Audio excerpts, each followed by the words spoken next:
നവീൻ ബാബുവിന്റെ മരണത്തിലേക്ക് നയിച്ച പല കാര്യങ്ങളിലും ദുരൂഹത വർദ്ധിക്കുന്നതിനാലാണ് കുടുംബം CBI അന്വേഷണം ആവശ്യപ്പെട്ട് ഹൈക്കോടതിയെ ആദ്യം സമീപിക്കുന്നത്. എന്നാൽ അതും നടന്നില്ല. ഇപ്പോൾ കുറ്റപത്രം സമർപ്പിച്ചിരിക്കുകയാണ്. അതിൽ നവീൻ ബാബുവിന്റെ കുടുംബത്തിന്റെ ആവശ്യങ്ങൾ വെറും സാങ്കേതിക തത്വത്തിൽ തള്ളുകയാണ് കേരള പോലീസ്. മരിച്ച നവീൻ ബാബുവിൻ്റേത് കൊലപാതകമല്ല എന്ന് തെളിയിക്കാനുള്ള വ്യഗ്രത കുറ്റപത്രത്തിലുണ്ട്. ആരെയോ സംരക്ഷിക്കാൻ വേണ്ടി പോലീസ് പ്രവർത്തിക്കുന്നുണ്ട്. കൂടാതെ നവീൻ ബാബുവിൻ്റേത് ആത്മഹത്യ അല്ല, മറിച്ച് കൊലപാതകമാണ് എന്ന് മഞ്ജുഷ തന്നെ വിശ്വസിക്കുന്നുണ്ട്. അതുകൊണ്ട് തന്നെ CBI അന്വേഷണം ആവശ്യപ്പെട്ട് മഞ്ജുഷ സുപ്രീം കോടതിയിലേക്ക് പോകാനാണ് നിലവിൽ നീക്കം നടത്തിയത്. കൂടാതെ നവീൻ ഏതെങ്കിലും തരത്തിൽ മർദ്ദനമേറ്റിട്ടുണ്ടോ എന്ന് സംശയവും മഞ്ജുഷ പ്രകടിപ്പിക്കുന്നുണ്ട്. നവീൻ ബാബു റെയിൽവേ സ്റ്റേഷനിൽ നിൽക്കുന്ന CCTV ദൃശ്യങ്ങളടക്കം പുറത്തു വന്നിട്ടുണ്ടായിരുന്നു. കൂടാതെ ഇതിലെ ഗൂഢാലോചന പുറത്തു വരണമെങ്കിൽ CBI അന്വേഷണം തന്നെ വേണമെന്ന നിലപാടിലാണ് മഞ്ജുഷ. അതിനിടെ അഴീക്കോട്ടെ പ്രശാന്തൻ ആരെന്ന ചർച്ചയും കുറ്റപത്രം ഉയർത്തുന്നുണ്ട്. കളക്ടറേറ്റിലെ യാത്രയയപ്പ് യോഗത്തിന് ശേഷം നവീൻ ബാബു ഒരാളെ മാത്രമാണ് കണ്ടതെന്ന് കുറ്റപത്രത്തിൽ പറയുന്നു. വൈകിട്ട് 7 അഴീക്കോട്ടെ പ്രശാന്തിനെയാണ് കണ്ണൂർ മുനീശ്വർ കോവിലിന് സമീപത്ത് വെച്ച് നവീൻ ബാബു കണ്ടത്. അദ്ദേഹത്തെയും പോലീസ് വിളിച്ചു വരുത്തി കാര്യങ്ങൾ ചോദിച്ചറിഞ്ഞിരുന്നുവെന്ന് കുറ്റപത്രം പറയുന്നു. അതിനിടെ കുറ്റപത്രത്തിനെതിരെ നവീൻ ബാബുവിന്റെ കുടുംബം കോടതിയെ സമീപിക്കും. തങ്ങളുടെ ആവശ്യങ്ങളൊന്നും പരിഗണിച്ചില്ല എന്ന് അറിയിക്കും. പെട്രോൾ പമ്പിന് അനുമതി നൽകിയ പ്രശാന്തിനെ പ്രതിയാക്കാത്ത സാഹചര്യവും ചർച്ചയാകും. പ്രശാന്തിന്റെ ഇടപെടലാണ് PP ദിവ്യയുടെ ഭീഷണിയിലേക്ക് കാര്യങ്ങൾ എത്തിച്ചതെന്ന് വ്യക്തം. എന്നിട്ടും ഇത് കുറ്റപത്രത്തിലേക്ക് വരുന്നില്ല എന്നതാണ് അത്ഭുതകരമായി കൊണ്ടിരിക്കുന്നത്. മുൻ ADM നവീൻ ബാബു ജീവനൊടുക്കിയ കേസിലെ പ്രതി കണ്ണൂർ ജില്ലാ പഞ്ചായത്ത് മുൻ പ്രസിഡന്റ് PP ദിവ്യ മാത്രമെന്ന് കുറ്റപത്രം പറയുന്നുണ്ട്.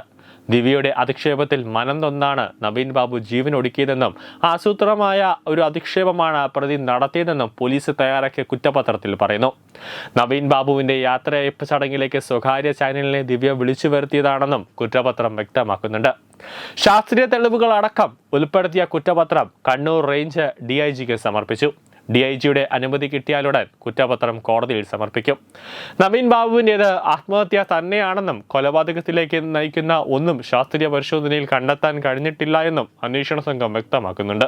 കേസുമായി ബന്ധപ്പെട്ട നവീന്റെ കുടുംബാംഗങ്ങൾ അടക്കം 82 പേരുടെ മൊഴി അന്വേഷണ സംഘം ഇതിനോടകം തന്നെ രേഖപ്പെടുത്തിയിട്ടുണ്ട്. PP ദിവ്യ പറയുന്നത് നവീൻ ബാബു പെട്രോൾ പമ്പ് തുടങ്ങാൻ വേണ്ടിയായിട്ട് പ്രശാന്തിനോട് കൈക്കൂലി ആവശ്യപ്പെട്ടു എന്നാണ്. എന്നാൽ ADM നവീൻ ബാബുവിന്റെ ജീവനക്കാരൻ കോൺഫിഡൻഷ്യൽ അസിസ്റ്റന്റ് ഉൾപ്പെടെ പോലീസിന് കൊടുത്ത മൊഴി, അതായത് പ്രത്യേക അന്വേഷണ സംഘത്തിന് കൊടുത്ത മൊഴി അനുസരിച്ച് ഇതാണ്. അതായത് നവീൻ ബാബു കൈക്കൂലി വാങ്ങുന്ന ഒരു വ്യക്തിയല്ല, കൈക്കൂലി വാങ്ങുന്ന ഒരു ആളെ അല്ല എന്ന് ജീവനക്കാർ തന്നെ തറപ്പിച്ച് പറയുമ്പോൾ അത് ഈ നവീൻ ബാബുവിന്റെ മരണവുമായി ബന്ധപ്പെട്ട നവീൻ ബാബു കൈക്കൂലി വാങ്ങുന്നില്ല എന്ന് ഉറപ്പിച്ച് പറയാനുള്ള ഒരു തെളിവായി മാറുന്നു. അതോടൊപ്പം തന്നെ നവീൻ ബാബു കേസിൽ PP ദിവ്യ മാത്രമല്ല, വേറെയും കുറച്ച് ആൾക്കാർ തന്നെ ഉണ്ട് എന്ന സംശയമാണ് മഞ്ജുഷ ഇപ്പോൾ ഉയർത്തുന്നത്. ആരെയൊക്കെയോ രക്ഷപ്പെടുത്താനായിട്ട് പോലീസും ശ്രമിക്കുന്നുണ്ട് എന്നത് യാഥാർത്ഥ്യമാണ്. News desk Tatwamayi news.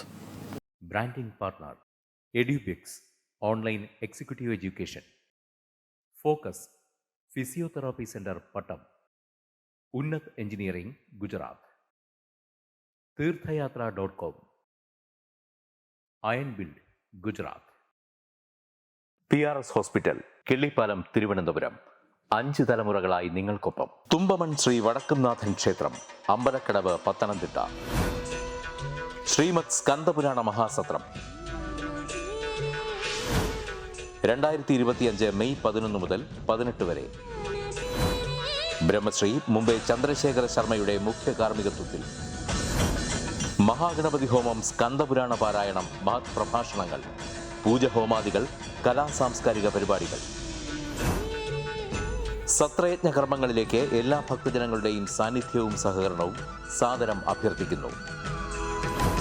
മഹാസത്രവേദിയിൽ May 18 Palani അരുൾമിക Dandayudhapani സ്വാമി ദേവസ്ഥാന അർച്ചക സ്ഥാനികർ ശ്രീസെൽവ സുബ്രഹ്മണ്യ ശിവശാരിയാരുടെ മുഖ്യ കാർമ്മികത്വത്തിൽ നടക്കുന്ന അതിശ്രേഷ്ഠവും സർവൈശ്വര്യദായകവുമായ സ്കന്ദഹോമം. സ്കന്ദമഹാപുരാണ സത്രത്തിന്റെ ആദിമധ്യാന്തമുള്ള സമ്പൂർണ്ണ തത്സമയ കാഴ്ച തത്വമയി നെറ്റ്വർക്കിൽ.